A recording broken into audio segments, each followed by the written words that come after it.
여러분 안녕하십니까? 포항 MBC 뉴스데스크입니다. 이번 경북 초대형 산불로 영덕에서는 안타깝게 10명이 숨져 인명피해가 가장 컸는데요. 영덕이 자랑하는 송이산은 물론 들판에도 불이 튀어 올해 농사도 상당한 차질이 우려됩니다.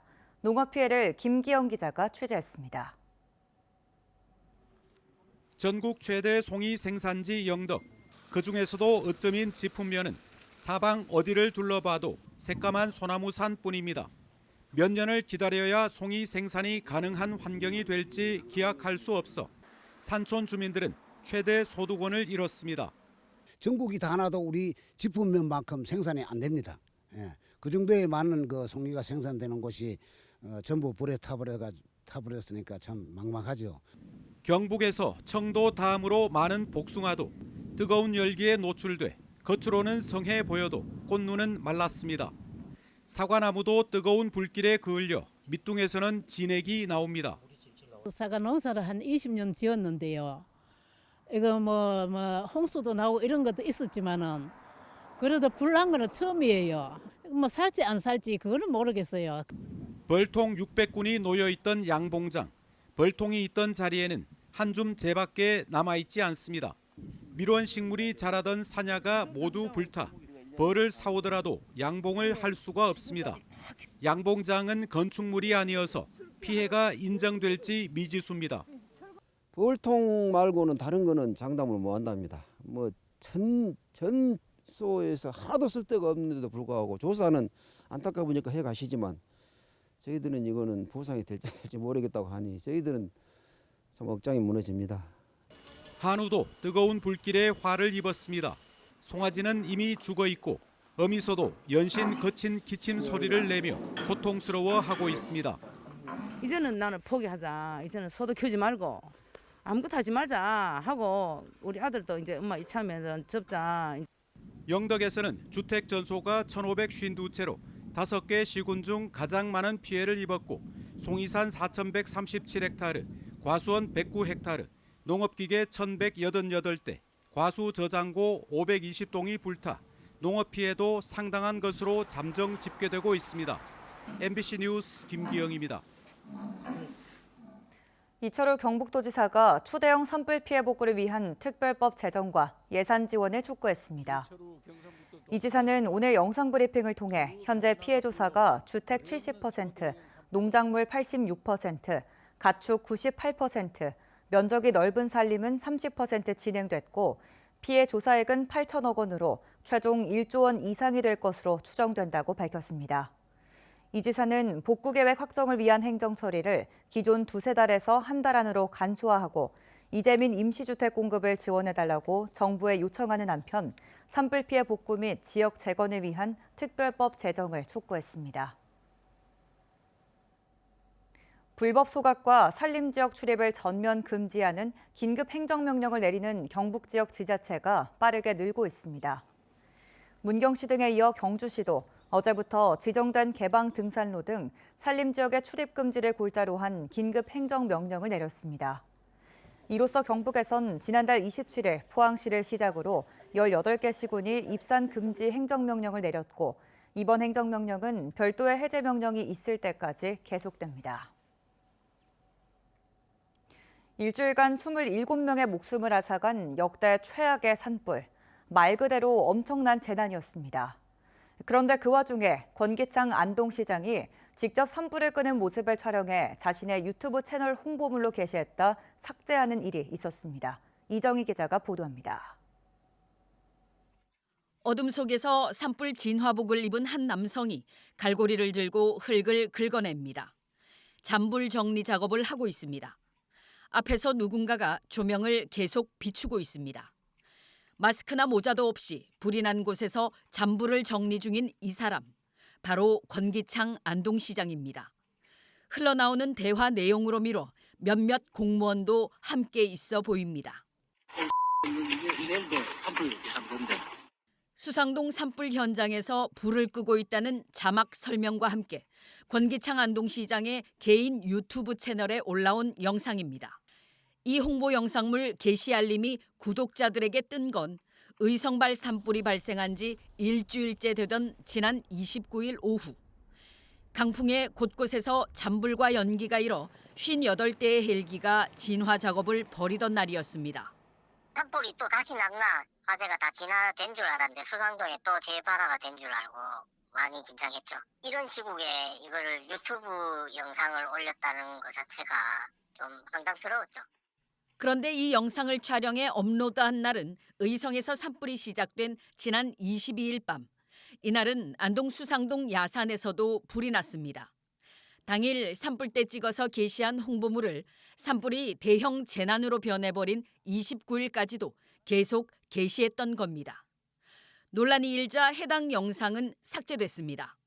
22일에 한 거는 그거를 뭐 직원이 줘가지고 올린 거는 맞는 것 같은데 29일에 그거 올리고 할 시간이 없어요. 현장에 가서 지금 뭐 정신이 없는데 잘 모르겠네요. 그걸. 27명이나 목숨을 잃은 이 재난 상황도 자신을 홍보하는 수단으로 이용하는 게 맞는지, 더구나 산불 진화 컨트롤 타워 역할을 할 시장으로서 적절한 행동이었는지 아쉬움이 적지 않습니다. MBC 뉴스 이정희입니다. 경북 산불 희생자의 다수가 고령자와 장애인이었던 것과 관련해 한국장애학회 등은 보도자료를 내고 한국의 장애인은 재난 앞에 무력하다며 장애인을 최우선으로 고려한 지원 방안을 마련해야 한다고 지적했습니다. 포항장애인 자립생활센터도 성명을 통해 경북 산불의 사망자 대부분이 노인과 장애인이라며 경상북도는 지금이라도 재난 취약계층을 위한 자체적인 재난 대비 시스템을 마련하라고 요구했습니다. 지난 2021년 보건복지부 실태 조사 결과 전국의 공공 및 민간기관 2천여 곳 가운데 절반 이상이 장애인을 위한 재난 대응 및 대피 계획을 갖추고 있지 않았습니다. 포항시민단체 연대회의와 더불어민주당, 진보당 지역위원회, 정의당 경북도당은 오늘 기자회견을 열고 헌법재판소는 위헌적 비상계엄을 강행한 윤석열의 탄핵을 인용해 파면하라고 촉구했습니다. 특히 헌법재판소의 선고가 지체되면서 국민의 일상과 경제가 파탄이 났다며 무너진 사법체계와 민주주의를 다시 세우기 위해선 윤석열 파면만이 해답이라고 주장했습니다. 지난달 경주시 서면에서 산림 불법 훼손과 불법 매립 행위가 적발됐는데 한 달이 지나도록 원상복구가 이루어지지 않고 있습니다. 피해 주민들은 중금속이 포함된 폐기물이 불법 매립됐는데 경주시가 재활용 성토재로만 판단해 솜방망이 처벌에 그치고 있다며 반발하고 있습니다. 김영일 기자가 보도합니다. 경주시 서면 도리에서 지난달 산림 훼손과 함께 폐기물 재활용 성토재 800여 톤이 불법 매립된 사실이 확인됐습니다. 심한 악취와 함께 땅속에서는 검은색의 성분을 알 수 없는 물질이 발견됐고 노란 색깔의 침출수도 흘러나와 인근 하천으로 유입됐습니다. 경주시가 매립지 인근 하천수를 분석한 결과 수온이 기준치를 초과해 8.9배나 많이 검출됐고 카드뮴 수치도 기준치의 1.2배로 나타났습니다. 피해 주민들이 의뢰한 침술수 분석 결과에서도 페놀과 납, 기소 등 11가지 중금속이 검출됐지만 한 달 넘게 원상복구는 이루어지지 않고 있습니다. 지금 검사 결과를 보니까 심각하거든요. 지금 상황에서는 지금 한 달쯤 넘었는데도 지금 원상복구가 지금 되고 있지도 않고 문제는 이렇게 심각한데 지금 조치되고 있는 거는 하나도 없거든요. 40헥타의 친환경 벼재배 단지와 서면 일대 농업용수를 공급하는 심곡지도 인접해 있어 빠른 시일 내에 원상복구가 이루어지지 않을 경우 심각한 농경지 피해가 예상되고 있습니다. 제일 피해보는 사람들은 이 농민들인데 농사 짓고 있는 사람들인데 지금 조금 있으면 비도 오고 그러면 침술수 다 흘러내리면 이거 뭐 돌이 아니라 서면 일대 근천 경주 이 다 오염돼 버립니다. 더구나 피해 주민들은 침출수 성분 분석 결과 유해한 폐기물이 불법 매립된 사실이 명백한데 경주시는 재활용 성토재로만 판단해 솜방망이 처벌에 그치고 있다며 반발하고 있습니다.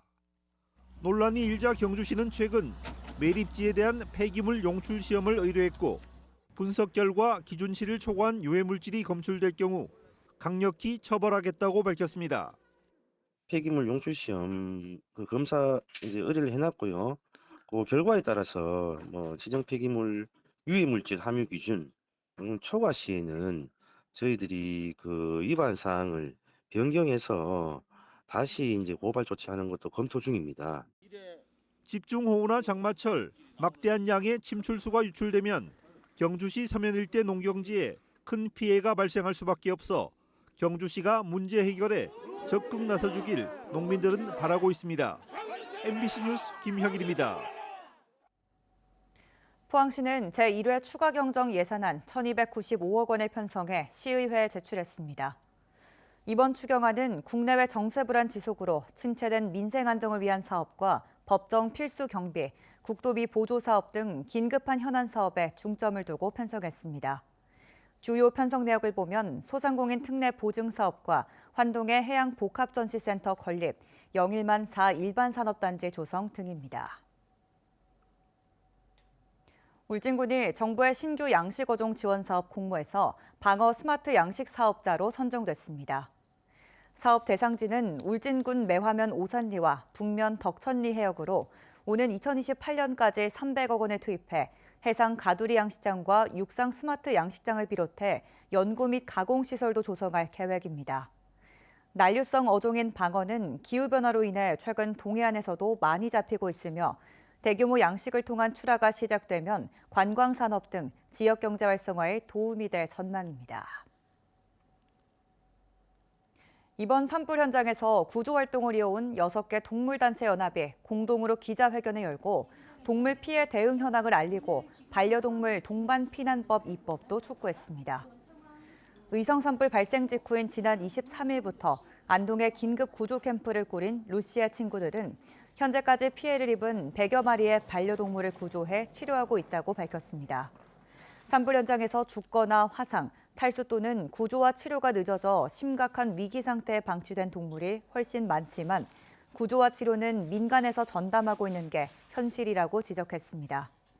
이들은 재난 발생돼 반려동물과 함께 대피할 권리 보장, 반려동물과 함께할 수 있는 대피시설 확보, 재난 대응 매뉴얼에 반려동물 포함 등 반려동물 동반 피난 법제화도 촉구했습니다.